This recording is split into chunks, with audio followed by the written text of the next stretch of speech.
संत महात्माओं का सत्संग, जब आप सत्संग सुनेंगे तो आपके अंदर एक सेवा का भाव बनेगा। सत्संग जब सुनेंगे तो सत्संग में सेवा की स्वरूप बताएगी। भगवान राम के सबसे ज्यादा प्रिय भक्त होते कौन? हनुमान। और कौन कोई पूजा नहीं करती, केवल भगवान राम के आदेश को पालन करते थे। हमेशा ध्यान उनकी तरफ काम रहता था कि भगवान राम कौन से कब क्या बात कहते हैं, और तुरंत और बिना किसी तर्क के चलने, ये नहीं बताते जो हमसे नहीं हो ना, बिना किसी तर्क के चलते थे। तो भक्त का मतलब है, तो भक्ति का मतलब है उससे हमको कोई अपनी बुद्धि की कसरत नहीं करनी। अगर हम बुद्धि की कसरत करने लगे तो फिर वो मजा नहीं आएगा। और उसका प्रभाव ये रहा कि भगवान राम जैसे मंदिर नहीं बने जिससे हनुमान बने। हम इस संसार में जीवात्मा नीचे उतारी गई तो वो भी सेवा के दम पर उतारी गई। गुरु महाराज बताए कि जब सतपुरुष ने जीवात्माओं को जब काल पुरुष को सौंपा तो जीवात्मा रोने लगी, हुजूर हमसे क्या गलती होगी, आप हमसे देश निकाला क्यों दे रहे? तो गुरु महाराज बता रहे थे कि सतपुरुष बताम काल करीब हम सेवा भाई, काल ने हमारी बहुत सेवा करी और सेवा के वशीभूत होकर हमने इनको वचन दे दिया कि हमें जीवात्मा जो है आपको सौंप देंगे। काल करीब हम सेवादार भाई और सेवा बसंत पुत्र बिचारी। जब कोई ज्यादा सेवा करता है तो उसको प्रभाव हमारे ऊपर आ जाए तो हम जानेंगे हमें हान हो जाओगे, लाभ हो जाओ, हम बाकी जिसकी मदद कर पाओ दिखाने लगा। तो ऐसे ही हम जीवात्मा को भी ऐसे ही उतारा गया सेवा के दम पर, और सेवा के ही दम पर हमको ऊपर जाना। गुरु के आदेश का पालन के द्वारा ही हमको ऊपर जाना, दूसरा कोई रास्ता नहीं। गुरु महाराज ने बताया रास्ता केवल एक ही है, शब्द का नाम से ये शब्द से जीवात्मा नीचे उतारी गई और शब्द को ही पकड़कर ऊपर जाए, शब्द को ही पकड़कर ऊपर जाए, दूसरा कोई रास्ता नहीं। दुनिया के जितने भी चंद घंटा जो भी अनुष्ठान पूजा पाठ जो भी करते हैं उससे केवल आपके शरीर को लाभ मिलेगा, जीवात्मा के कल्याण का उसमें कोई रास्ता पड़ने वाला नहीं।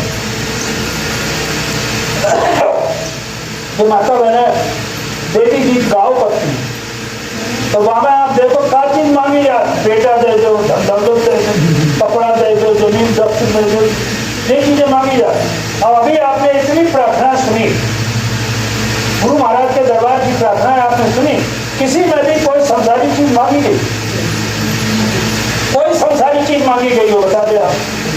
तो कोई भी चीज इस दरबार में कोई संसारी चीज नहीं मांगी जाती, लेकिन हम उस संसार में ऐसे फंसे हुए कि हमारा झुकाव उधर नहीं रहता।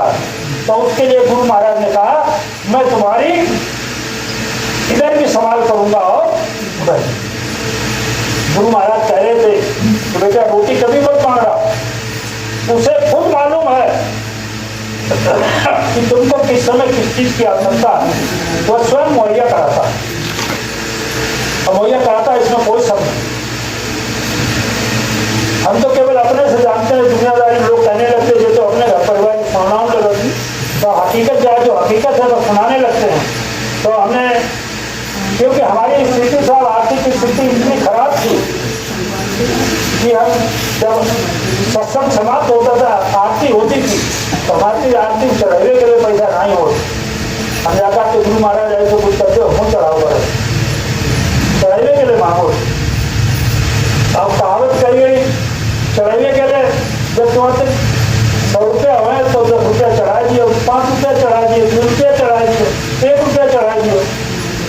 अब तुमने 1 रुपया चढ़ाओ तो मालिक जो है गुरु महाराज ने बताया कि वो रहमत का समुद्र मोला बेहिसाब मेहरबान, उसकी मेहरबानी का कोई ठिकाना नहीं। इतनी मेहरबानी हमारे ऊपर कर दे, देवी देवता तो कभी कुछ कर ही नहीं सकते इतना, वो तो केवल उतना ही करेंगे जितना करोगे।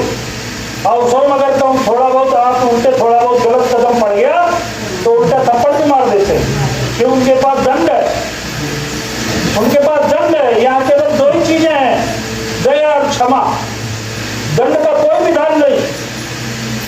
और जब तुम इनसे छूट जाओगे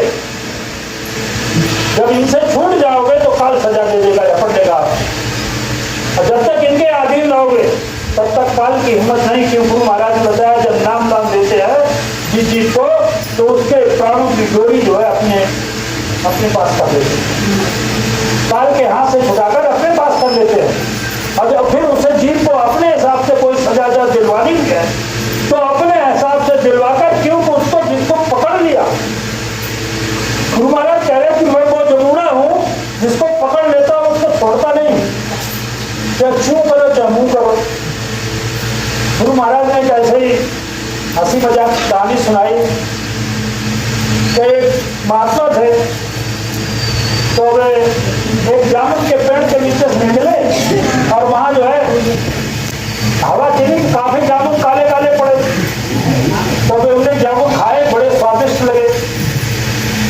दोबारा में उधर से निकले तो आंधी तूफान आए तो वो वहां सब जामुन पड़ के वो नीचे बैठे जब भूजे था तो वे बड़े बड़े गोल गोल काले काले क्या हो पीला जो बिल्कुल जामुना की तरह बैठे गोल गोल, तो वे उन्होंने नहीं देते वही है जो उन्हें उठाई मुंह में धर रहे, अब मुंह में धरे तो चीची करने लगे, तो हमने कही तो क्यों करो चाहे मुंह करो, काले काले को एक भी नहीं छोड़ूंगा, काले काले को एक भी नहीं छोड़ूंगा। मतलब सीधी समझ लो मोटी बात कि हम आप जो है हमारे काले कर्म, हमारे जितने गंदे कर्म है और गुरु महाराज ने पकड़ लिया तो तुम्हारे कर्म घुटाने के लिए, क्योंकि जब उनकी गुरु नाम है जिम्मेदारी, गुरु नाम है जिम्मेदारी डूबत जीव को ले उबारी, तो जो हम काले काले मतलब ये है जो हमारे ऊपर जो कर्मों की काई पड़ी हुई है उसको छुटाने के लिए जब रगड़ लगाई जाएगी तो हम चिल्लाएंगे, क्योंकि रगड़ का काई इतनी मजबूत जड़ी हुई है कि तो गुरु महाराज कह रहे काले काले को एक ही नहीं छोड़ूंगा। और बता रहे कि देखो जो इमरजेंसी जो कोई व्यक्ति क्या सोचे कि नहीं अरे हमने बड़े पूरे काम करे सरकार हमारा उद्धार नहीं हुए, तो गुरु महाराज कह रहे थे, गुरु महाराज कह रहे कि देखिए जो इमरजेंसी मरीज होता है उसके पास डॉक्टर 4 बार जाता है, और जो साधारण मरीज होता है तो वार्ड बॉय देखा 4 दिन ना पहुंचे और 4 दिन ना पहुंचे, इसलिए ये किसी को सोचने की जरूरत नहीं कि नाम के जहाज जाने का एक निर्धारित समय है, जिसके गुरु महाराज ने इशारा किया कि मैं अपना काम पूरा करके जाऊंगा भले इनको 400 वर्ष तक रहना पड़े। अब यहीं पर लोग भ्रमित हो गए, गुरु महाराज ने कहा काल का दिया हुआ शरीर है हमको नहीं छोड़ना। गुरु महाराज अपने समय में ये बात कहा करते थे कि देखिए मैं भी बूढ़ा हो चला हूं, अरे काल का दिया हुआ शरीर हमको भी छोड़ना, तो यहाँ पे लोग भ्रमित हो गए। गुरु महाराज का मैं अपना काम पूरा करके जाऊंगा भले हमको 400 वर्ष तक रहना पड़े, जीना पड़े की बात नहीं है, भले ही हमको बाल काले करने पड़े, काले किसके हैं जो ये तो शरीर में आएगा, अपनी सुप्रीम पावर जो भी है उसी अंग शरीर के अंदर कायाकल्प करके पहुंचाएंगे और अपना काम ये पूरा। अब आगे देखिए गुरु महाराज ने क्या कहा था कि आप रोजाना सुमिरन ध्यान भजन करते रहिए, और भाई जी में आपका काम पूरा नहीं हो पाया, जय गुरुदेव, भाई जी में आपका काम पूरा नहीं हो पाया और शरीर आपका छूट गया तो आपको ऐसे परिवार में जन्म दिलवाया जाएगा जहां से आगे का सत्संग मिलना शुरू हो जाएगा। आगे का सत्संग बताया, पीछे का नहीं बताया, पीछे की लिख पीटल रहा, आगे का सत्संग बताया। अब उसके लिए आप देखिए गुरु महाराज ने अपने जीवन काल में 30 करोड़ से ऊपर लोगों को नामदान किया, और ये जय गुरुदेव नाम का जहाज लगाया, इसमें उन 30 करोड़ को तो लेके जाना ही जाना। पिछले सतगुरु अपना नाम का जहाज जो लगाए थे और जीप तैयार नहीं हो पाया, जहाज उनका चला गया, उनको भी लेकर जाना। हर कितना केवल इतना पड़ता है, गुरु महाराज ने बताया नामदान कभी मरता नहीं है। जब बाबा जयमल सिंह के परम सावन सिंह महाराज और के बड़े अक्षर थे, उनके साहित्य में जो घोड़े की उसकी देखभाल करता था उसने उसके गर्दन के बाल काट दिए। जब सीधा कदम उठाया तो उससे गिर गए। गिरने से पहले उन्हें उसके गर्दन के बाल पकड़ने का बाल हटे ही नहीं तो नीचे गिर गए। कूल्हे की हड्डी उनकी बैठ गई। फौज के डॉक्टरों ने कहा कि देखो 8 दिन के अंदर आपका अगर टट्टी पेशाब का रास्ता नहीं खुलता है तो आपको कोई बचाने वाला नहीं। बोले कि तुम्हारे घर पर तार भेज दें। उन्हें कहा घर पर नहीं, हमारे गुरु महाराज है बाबा जबल सिंह डेरा व्यास, उनके पास उसमें तार की व्यवस्था थी। अब बाबू के लिए नंबर लगा तो कब लाइन मिल पावे, तो ऐसे करके वो तार भेज दिया। बाबा जबल सिंह के पास तार पहुंचा तो उन्होंने ऐसे देखा तो ऐसे पलट के रख दिया और अंदर धीरे धीरे वो छुड़ाने लगे। उधर यमदूत जो थे वे कह रहे थे साहब हमको आदेश मिला है, हमको लेकर जाएंगे। बाबा जबल सिंह कह रहे कि नहीं भाई, इनसे अभी हमको बहुत काम लेना है, इनको मत ले जाओ। तो कहने के नहीं साहब हमें तो आदेश मिलो, हम तो लेकर जाएंगे। तो वो झुंझुलाने लगे कि नहीं मानते तो ले जाओ, नाम तो मैंने उसको दे ही दिया। उन्होंने कहा नाम तो मैंने उसको दे ही दिया, नहीं मानते तो ले जाओ। यानी नाम एक बार संत महात्मा जो दे देते हैं तो कभी खत्म नहीं होता, केवल उसे जगाने की जरूरत पड़ती है। और नाम वही सबका एक ही चला, नाम कहीं अलग से नहीं कि रास्ता तो एक ही है, दूसरा कोई रास्ता ही नहीं। सबको कोई पकड़कर जीवात्मा आए, सबको कोई पकड़कर जाए, दूसरा कोई रास्ता है। तो उनका नाम तो मैंने उसे दे ही दिया। उनके परम शिष्य रूपों के पीछे खड़े थे, तो कहने लगे अरे हुजूर समझ गए साबर सिंह की बात कर रहे। तो मैं हुजूर साबर सिंह बहुत बढ़िया आदमी है और साहब इनकी साथ संगत की बहुत बड़ी जरूरत है कि साहब बचाए जो है जो सब मौज हुई गई। उनका उधर टट्टी पेशाब का रास्ता खोल गया, सही हो गया। वही उस समय फिर उनके बाद वही गद्दी के बारे में। तो कहने का मतलब है संत सदगुरु के अंदर बहुत बड़ी पावर हो। पर्दा करे न करे सकर गुरु करे तो हो, 3 लोग 9 खंड में गुरु से बड़ा नहीं। तो ये सारी चीजें ऐसी बताई गई, लेकिन हमारे आपके गले नहीं। तो और बहन ने इतनी बढ़िया प्रार्थना बोली कि जब से गुरु जी मैंने तेरा नाम लिया अभिमान करना छोड़ दिया और भाई हम बचने को। अगर वाकई में अभिमान करना छोड़ दें तो माने कि हम उतने नजदीक पहुंचे। हम गाय को ले गाँव खूब गुरु महाराज ने कहानी सुनाई थी। तो ये बैलिया जो था उसने जंगल में जाल बिछाया तो उसमें पक्षी जो है फंस गए। तो उधर से एक महात्मा निकले, तो महात्मा ने पक्षियों को खबर देखो तो उन्हें लेके अपने संग चल रहे। अपने आश्रम में पहुंचे, जाल से उन्हें निकालो और उन्हें बैठाओ समझाओ। तो देखो बैलिया आएगा, जाल बिछाएगा, दाना डालेगा, हम नहीं खाएंगे नहीं फंसेंगे, नहीं खाएंगे नहीं फंसेंगे। ऐसे खूब रटाया।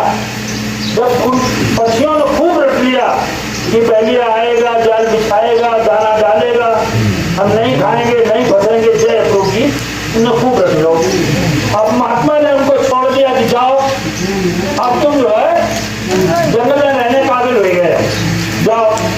तो वहां जो थे चल रहे जंगल में पहुंचे तो जंगल में बड़े गीत जितने जंगली पक्षी थे सबने सीखे कि पहले आएगा दाना डालेगा, जाल बिछाएगा, दाना डालेगा, हम नहीं फंसेंगे नहीं खाएंगे नहीं फंसेंगे। अब पहले पहुंचो पाने देकर जो तो गीत पूरे जंगल के पक्षी गाए थे। अब मैंने एक आस लगाई कि जाल बिछाए कि दे खाए, जाल बिछाए कि दे खाए।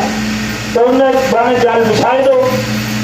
अब एक गीत गाए रहे, पहले आएगा, जाल बिछाएगा, दाना डालेगा, हम नहीं खाएंगे नहीं फंसेंगे। अब अपने जय गीत गावे हमारे दाना ना समझाओ। तो उन्होंने बतो बाकी लाल जुआई को बोले उतरो दाना खान लगो फटिलो, दूसरे उतरे तीसरे उतरे चौथे उतरे, धीरे धीरे माँ को जीतते थे उतरे आए। अब गीत बढ़ेगा हमारे जाल फंसे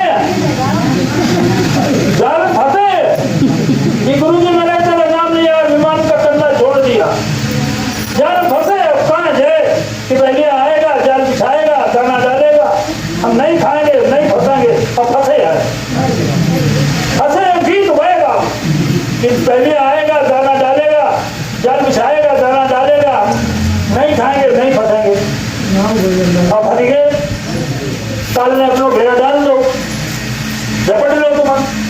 तो हमारी स्थिति जैसी है कि हम प्राप्त हो, अगर हमारी कथनी करनी एक जैसी हो जाए, कथनी और करनी एक जैसी हो जाए तो मेरा कहीं कोई कुछ नहीं बिगाड़ सकता।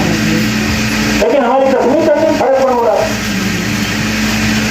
हम आपको वादा कराना कि हाँ फला टाइम पे पहुंच जाए, अरे आदमी जैसा चल आधा घंटा आगे पीछे थे, हम तो 2 घंटा पता लोग हम पड़ गए क्योंकि हमारे नहीं पहुंच पाते।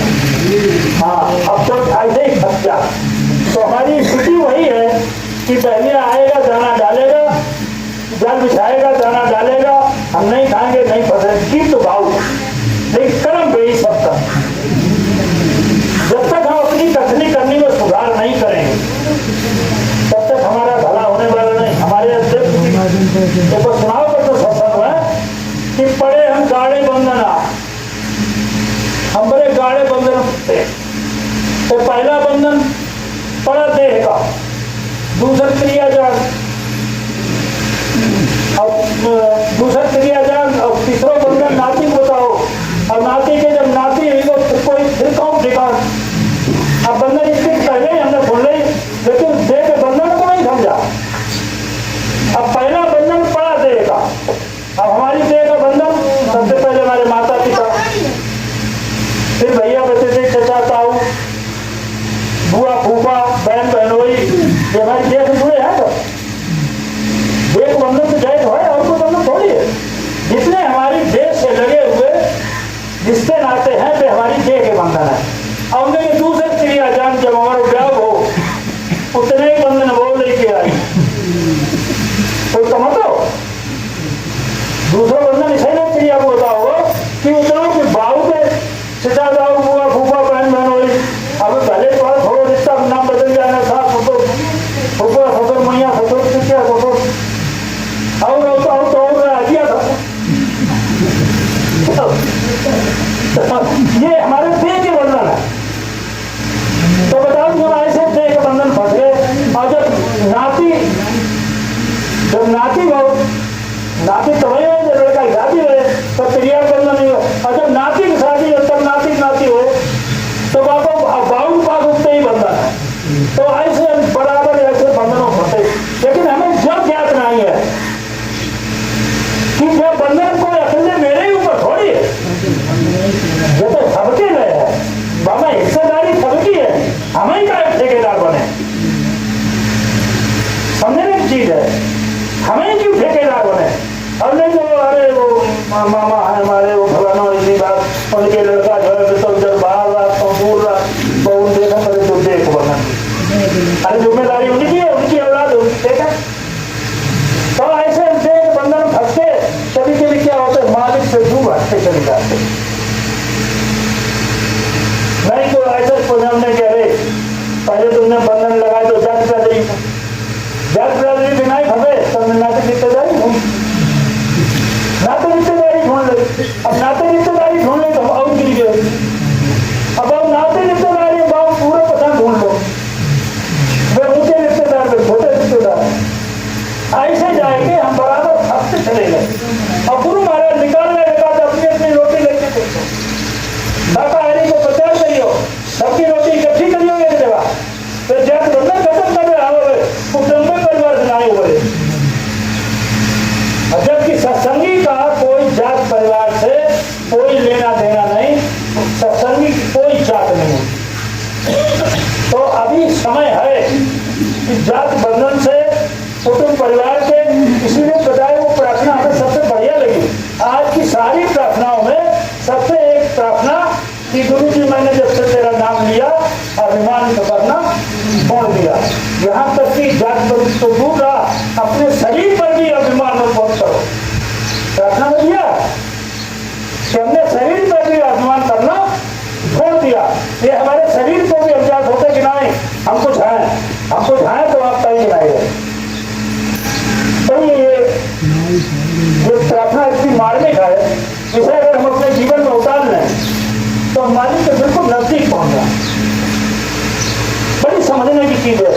गुरु महाराज हमारे कर्मों का भार उतारने के लिए सेवा का, गुरु महाराज ने बताया करते थे कि संत महात्माओं ने सेवा का गोरख धंधा बताया। हम दुनियादार का देखो कैसे पूछिए अपना, हमने दुनियादार जो भाई काल से जुड़े हैं तो हमें तो भाई दिखाई पड़े। और गुरु महाराज हमारे कर्मों का जो लवादा हमारा चला हुआ उस पर भी ब्याज माफ कर दिया। जितना किया उतना ही भोगना। अब ऐसे आप समझ रहे संत महात्माओं की, गुरु महाराज ने एक कहानी सुनाई थी कि एक राजा थे, वो रोजाना दान बांटा करते थे सवेरे 10 बजे तक, 10 बजे तक रोजाना दान किया करते थे। एक महात्मा जो पहुंचे वो थोड़े लेट हुए तुमने कि भाई हमें दान चाहिए, तो उन्होंने कहा कल लाइए 10 बजे पहले कल आना, तो ना हमारे पास से आना है जो कहने आगे चाहिए। राजा आए कहा तो उन्होंने बताया कि वो अस्तबल में है, देखने गए भोले लोग। अस्तबल में पहुंचे महात्मा, तो राजा ने वही कहा भाई आपको दान का दान खत्म हो गया, कल आना। तो महात्मा के साथ ना हमारे पास कल उठाना है जो आज तो बड़ा मुश्किल में पाए, तो वहीं मैं देर रही और देर कही कि ब्राह्मणों जो भी सवेरे उसके नित्य क्रिया अनुष्ठान तक जल्दी निपटाओ और तो ले उनके तरफ ये नहीं पहुंच पाए। तो उन्होंने मेरे पास इसको टाइम नहीं है। तो उसी समय एक घोड़े ने लीड कर दी, घोड़े ने लीड कर दी। राजा जो बनाने आते कि हम जाते कहा यही तो क्या है, यही तो अभिमान है कि हम राजा हैं, इसमें मेरी बात नहीं मानी। तो राजा गुनगुनाए तो मैं सेवक से जरूरत पड़ी, बलीन जो थी उस महात्मा को राजा ने सेवक के द्वारा उनकी झोली करवाई। अब महात्मा जो थे बलीन है वो वैसे उल्लास मालिक की दुआ करते हुए अपने चले गए आश्रम। उन्होंने आश्रम बजाय के नींद रख दी, नींद रख दी। पर नींद जो है रोजाना बढ़ा नहीं, पर रोजाना बढ़ा जैसे छोटे प्याज ऐसे बल्ली बढ़ गई। कालांतर में बेई राजा जो थे उस महात्मा को उस आश्रम में पहुंचे। आश्रम में जब पहुंचे तो उन्हें इधर को देखो उसमें जीत बहुत लगी देखी। उन्हें कि क्या हुए भाई, देखो उन्हें महात्मा उन्हें दिखाई पड़े थे, महात्मा को प्रणाम करो और कहीं कोई बचेगी कोई दिखाई नहीं दे, तो ना कोई बचेगी हमारे पास कोई नहीं।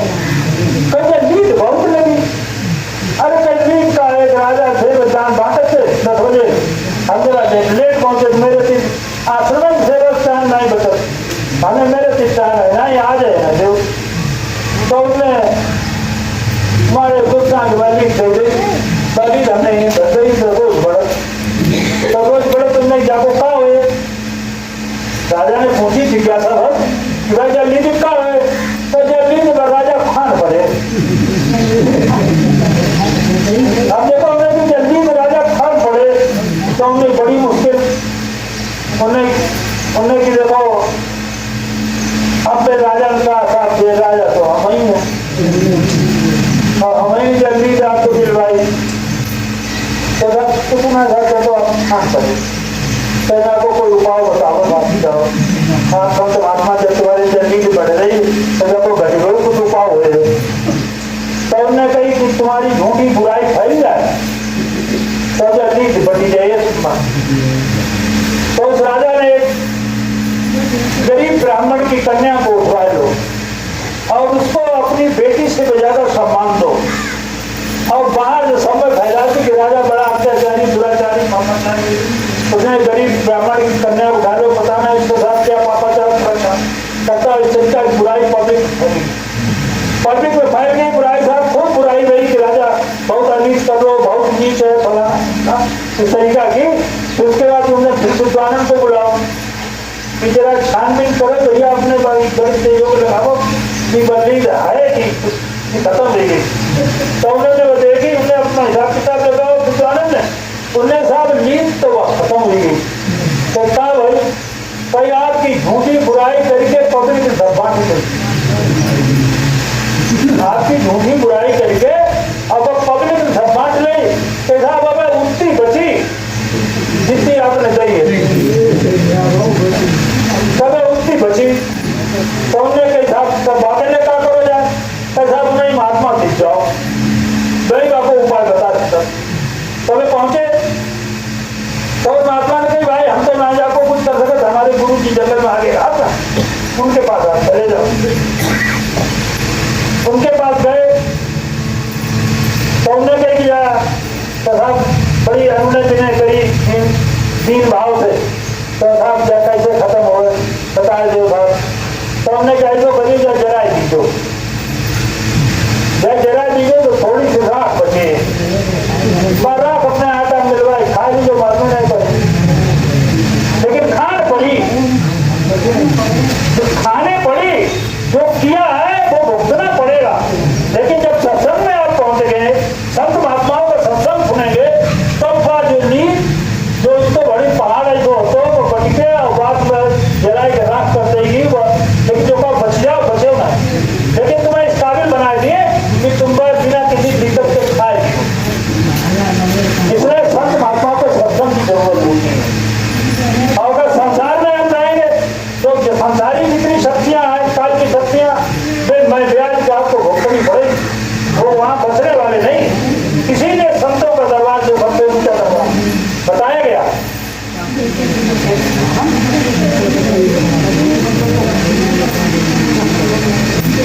तो ये चीज है, मतलब पहली तो सबसे खास चीज कि अपनी कथनी और पढ़नी एक जैसी, कथनी करनी एक जैसी। अगर आप कथनी करनी में फर्क हो जाएगा तो फिर आप प्रसन्न नहीं बन पाएंगे। कोशिश करो कि हमको दुनियादार रहते, हमको कमाओ तो दूसरे को मंडल में थोड़ी आए, सही संसार के होंगी आपको सब कुछ है। गुरु महाराज की शरीर उनको इसे संसार को तो ये चीजें हैं, इनको समझने की जरूरत है। कोशिश करो अपनी कि हमारी कथनी करनी में फर्क न पड़ा है। दूसरे, हम किसी की बुराई न करें। गुरु महाराज ने तो यहाँ तक कहा किसी की सच्ची बात को भी पीठ पीछे कहना निंदा है, बुराई है।